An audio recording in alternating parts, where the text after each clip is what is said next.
Have you ever been called lazy? Maybe people have laughed at you, told you that you'll never amount to anything, or that you're just wasting your time.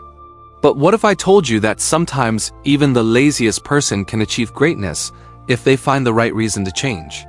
Today's story is about Ryan, a boy known throughout his village as the laziest of them all.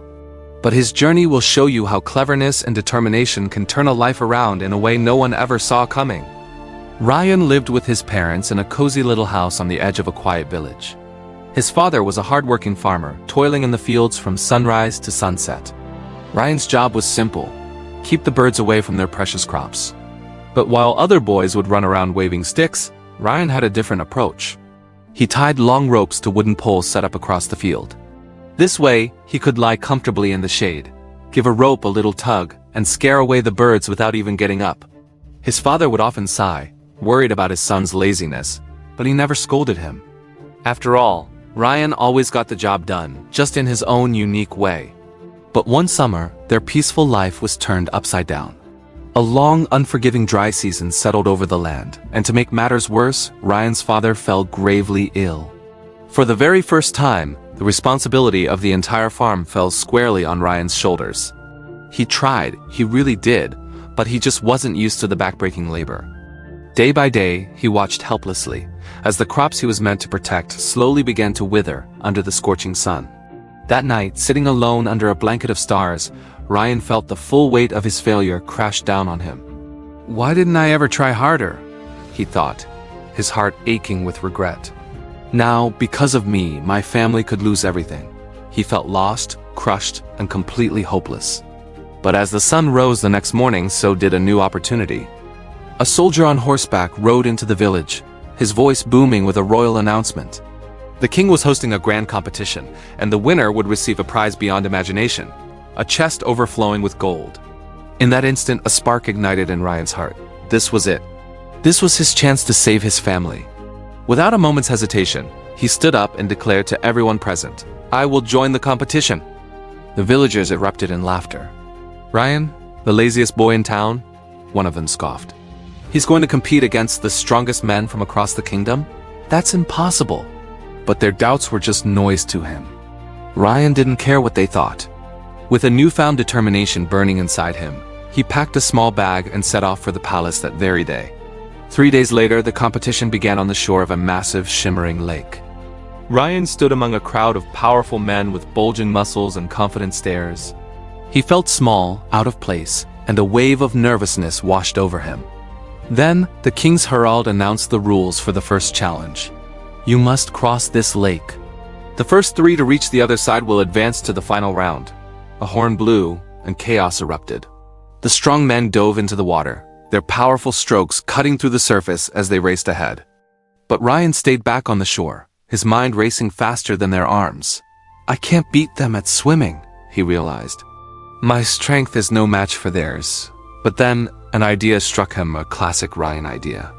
He dashed into the nearby forest, his eyes scanning for just the right materials. He gathered fallen branches and sturdy vines, and with surprising speed, he built a small, functional raft. Using a long, flat piece of wood as a paddle, he pushed off from the shore. While the other contestants began to tire, their powerful strokes slowing in the deep water, Ryan paddled with a steady, calm rhythm. He wasn't the fastest, but he was consistent. Slowly but surely, he began to catch up. The crowd on the shore watched in stunned silence. One by one, he passed the exhausted swimmers. And to everyone's absolute shock, Ryan's little raft glided across the finish line in 3rd place. He had made it to the final. The next day brought the final and most grueling challenge.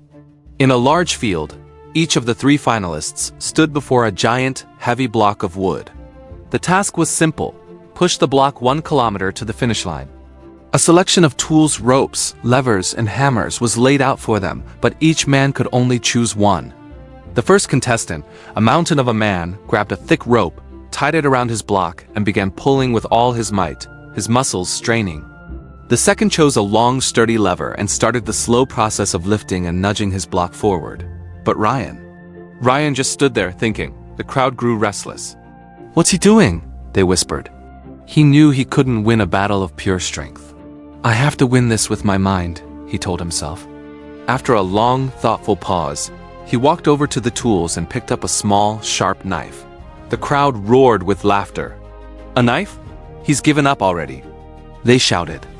What's he going to do, whittle it to the finish line? But Ryan ignored them. He knelt beside his block and began to carve. With focused precision, he shaved off slivers of wood, rounding the edges, shaping it carefully. Hours passed. The sun beat down, and the other two contestants were sweating and grunting, making slow, painful progress. Finally, Ryan's block was no longer a block. It was a giant wooden sphere. He stood up, took a deep breath, placed his hands on his creation, and gave it one strong push. The crowd gasped. The giant wooden ball began to roll. Slowly at first, then picking up speed, it rolled smoothly across the field. With a determined look on his face, Ryan guided it, running alongside it, easily passing the other contestants who were still struggling with their heavy blocks. With his heart pounding with hope for his family, he rolled that ball all the way across the finish line. Against all odds, Ryan had won. The king himself descended from his throne to congratulate him. "You may have a reputation for being lazy," the king said, his voice full of admiration. "But today, you have proven that intelligence and determination can turn any weakness into an incredible strength." The crowd, once so quick to laugh at him, erupted in thunderous cheers.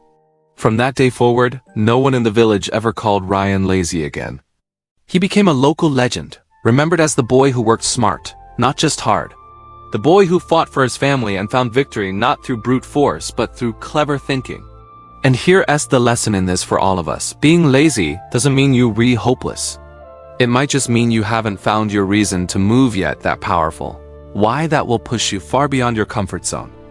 Ryan's why was his family, and that love gave him the strength to overcome his own nature and achieve the impossible. So, if you ever feel stuck or are unmotivated, don't just call yourself lazy. Instead, ask yourself, what is my reason? What's the dream, the goal, or the person that will light that fire inside of me? Find your why and you'll find your way. If this story inspired you, please share it with someone you think needs to hear it today. And don't forget to subscribe for more stories that can change the way you think. Thanks for watching, and until next time, keep believing in yourself, keep growing, and never let anything stop you from achieving your own kind of greatness.